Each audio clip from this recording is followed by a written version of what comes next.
Bom, e a gente segue falando sobre esse plano de reestruturação dos Correios e conversamos agora com Fábio Lousada, economista e fundador da Faculdade Brasileira de Negócios e Finanças.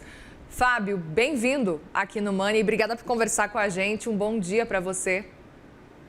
Bom dia, Muriel. Um prazer conversar aqui com vocês. Prazer é nosso. Eu queria muito saber a sua percepção, antes de mais nada, com esse plano que foi apresentado, pelo menos até aqui. Pelo entendimento, a gente percebe que faltam ainda 8 bilhões para conseguir fazer com que esse plano siga adiante. Como é que você enxerga esse cenário e o que foi apresentado até agora?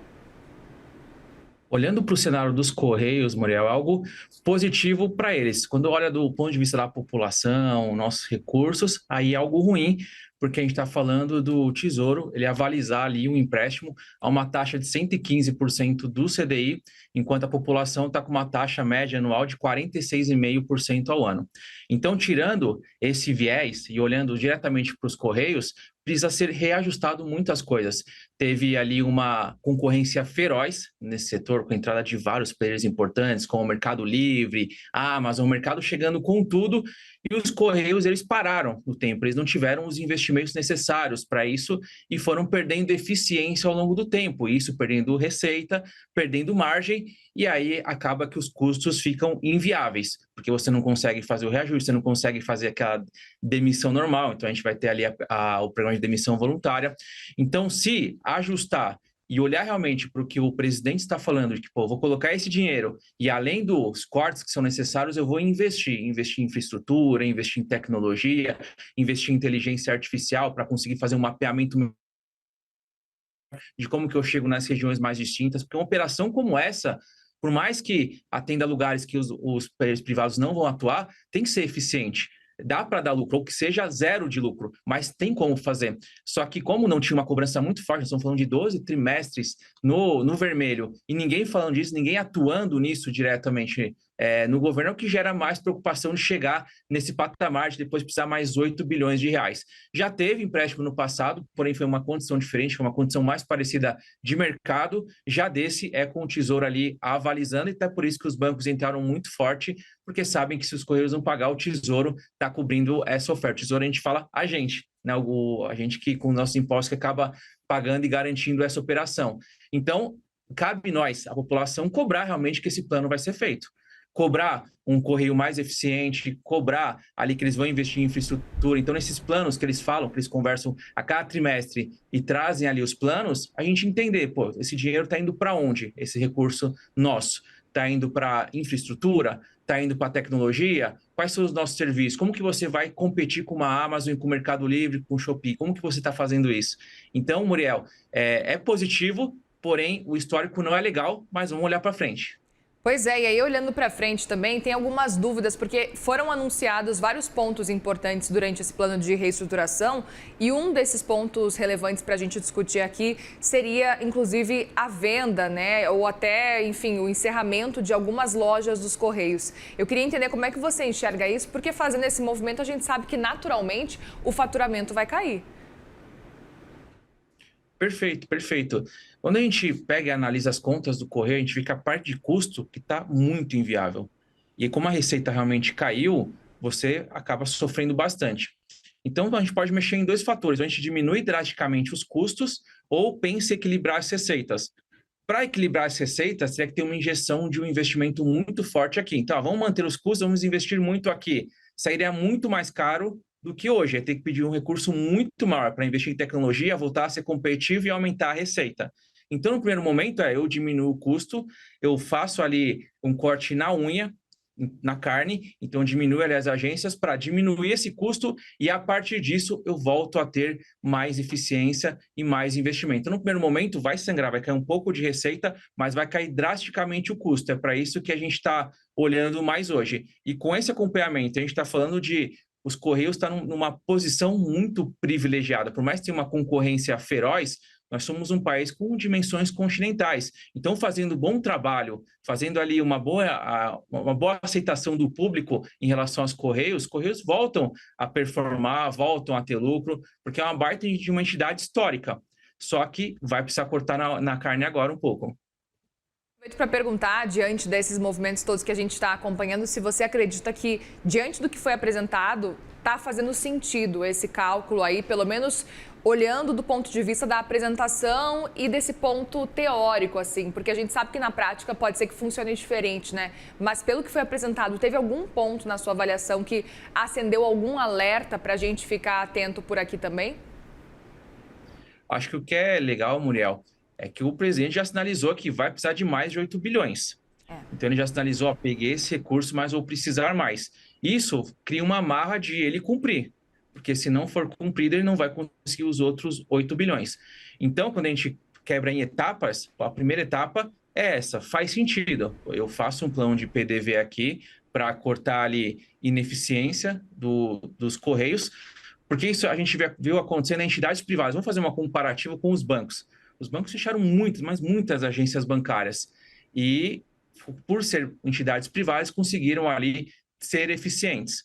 E, a partir disso, eles conseguiram aumentar ali a lucratividade, aumentar ali o que a gente chama do retorno da operação. Então, os Correios eles vão vir para um pouco nesse cenário, que é como que eu faço parcerias para continuar atendendo uma população? Como que eu faço parcerias como a Amazon fez? Pô, eu quero entregar livros para o Brasil todo.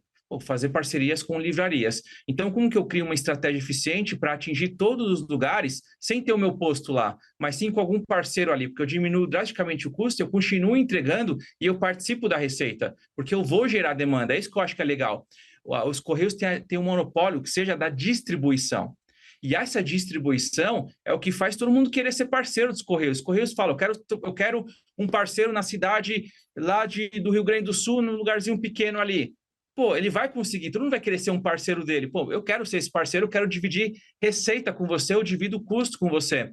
Então, nessa parceria que o presidente trouxe, tem muito potencial de crescimento, se fizer muito bem feito. Se fizer muito bem feito, Muriel, tem possibilidade de voltar, inclusive, a ter lucro. Então, para mim, Muriel, faz sentido. Acompanhando isso, vendo ali o mês a mês como está se comportando, faz bastante sentido. Mas eu olharia muito para fazer parceria no Brasil todo, porque toda empresário quer ser parceiro dos Correios, porque a distribuição ali é algo que aumenta a receita de todo mundo. Pois é, justamente por isso, e aí eu até te pergunto se na sua avaliação faria mais sentido, ao invés de fazer esse movimento todo, privatizar. A gente sabe que a privatização não é algo considerado pelo governo Lula neste momento. O próprio presidente Lula falou que enquanto ele estiver no cargo não vai existir privatização dos Correios, mas ele deixou claro que sim, eles estão abertos à construção de parcerias com diversas empresas. É muito legal você tocar nesse ponto, Muriel, porque quando eu falo de privatização, falar de privatização já cria uma guerra política, né? Porque direita privatiza, a esquerda não privatiza e ninguém olha para o cenário. Aí vem a Enel, faz ali as burradas, nossa, não pode privatizar. Aí vem os Correios, faz ali as burradas, então, problema do governo. Não, a gente não pode generalizar. Então, tudo tem que ser analisado ponto a ponto. Eu gosto muito do Banco do Brasil, como ele é administrado, é parte de economia mista. Está sofrendo mais esse ano, é claro, mas o histórico dele, uma economia mista com os acionistas cobrando, se torna diferente. Então, vamos colocar aqui, os Correios, eles abrem capital na Bolsa. Então, vão ter os acionistas. Os acionistas, por si só, vão cobrar, o mercado vai cobrar, a gente vai ver ali as ações despencando e o mercado cobrando as iniciativas dos Correios. Então, essa economia mista, que tem ali o Banco do Brasil, que é o governo que manda, porém, tem ali os acionistas que acompanham e participam desse crescimento da empresa, eu acho uma iniciativa bacana. E ele comentou até um pouco de poder ser uma economia mista. Então, assim, não tem uma fórmula, uma receita previsível de privatiza ou não privatiza. Gosto muito de olhar para os Correios e fazer essa economia mista, deixar os acionistas entrando, porque eles vão olhar muito para eficiência. E do outro lado, quando a gente olha para você ter ações na Bolsa, a B3 ela cobra uma série de fatores, olhando até para essa parte mais social. Então, a empresa, para estar na Bolsa, para ela ser considerada, que a gente fala de uma ação ordinária, ali, ela tem uma série de fatores que ela tem que cumprir socialmente. Então, essa parte social, os acionistas vão olhar também. Então, eu acredito que se olhar para a economia mista, parcerias, é o grande caminho. Não 100% privatizar, pode ser que lá na frente a gente pense em uma privatização, pode fazer sentido, ou não, mas acredito que uma economia mista, olhando para o mercado, entrar e trabalhar junto nesse crescimento, eu acho que é extremamente positivo para todos. O mercado quer ser parceiro dos Correios, vai ajudar nesse nível de eficiência, e para os Correios é importante, porque se ele se blindar ali e ficar 100% público, sem ali olhar muito para a parceria, ele vai continuar sofrendo, sangrando e apanhando para o mercado. E eu aproveito justamente para te perguntar também, diante desse cenário, como é que você enxerga os próximos passos dos Correios daqui para frente? Porque a gente sabe o quanto os Correios foi se tornando obsoleto, mas ainda assim, de modo geral, a gente sabe que é um serviço prestado que ainda é necessário e que cada vez mais é utilizado. A questão é que a concorrência aumentou muito, né? Os Correios teriam que modernizar bastante a estrutura, além das demissões que foram já anunciadas, que vão ter que acontecer. Como é que você está enxergando esse cenário também? Na sua avaliação, a gente pode esperar, Fábio, que seja possível os Correios voltarem a lucrar daqui para frente? Talvez não em 2026, mas já em 2027? Ou eu estou sendo muito otimista aqui? Muriel, eu vejo um cenário para as empresas como um todo bastante positivo, por conta da inteligência artificial.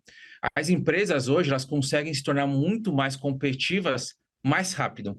E o Correios, por ser ali do governo, ele pode utilizar uma inteligência artificial de uma forma muito mais forte. Por quê? Porque ele tem mais dados. Inteligência artificial trabalha com dados. Quanto melhor os dados que ele tem, melhor vai ser. A gente fala do input e output, o que você coloca lá e o que sai de resposta. Então, os Correios eles podem colocar uma inteligência de mercado muito forte, uma inteligência artificial, e a partir disso, colher um nível de eficiência que talvez as empresas privadas não tenham, porque o governo tem acesso a todos os dados, mais do que toda a população. Então, se os Correios se organizarem, investirem em inteligência artificial de fato, falar, OpenAI, do ChatGPT, vamos fazer uma parceria, Google, Gemini, vamos fazer uma parceria, vamos entender como que a gente pode ser mais eficiente. Então, chamaria alguma empresa dessa, ou então algumas empresas de inteligência artificial aqui do Brasil que desenvolvem ali a IA própria, porque eu acho que passa por aí. O nível de eficiência passa por eu colocar inteligência artificial no meu negócio. Porque junto com a inteligência de negócio que os Correios têm por estar no governo, juntando esses dois, volta a ser poderoso rapidamente para voltar a ser competitivo e ter esse lucro. Eu acredito que só arrumando ali alguns pilares, você já volta a crescer ali a base dos Correios. Acho que não é uma operação péssima, sofreu muito, se tornou ali um pouco mais obsoleto, mas com a inteligência artificial você consegue voltar a ser competitivo muito rápido hoje no Brasil e até no mundo. Muito bem, Fábio Lousada, economista, fundador da Faculdade Brasileira de Negócios e Finanças. Obrigada mais uma vez pela conversa. Volte sempre e um bom ano novo para você. Um ótimo 2026, Muriel. Conte muito comigo, viu? Obrigada. Conte com a gente também. Uma boa tarde para você.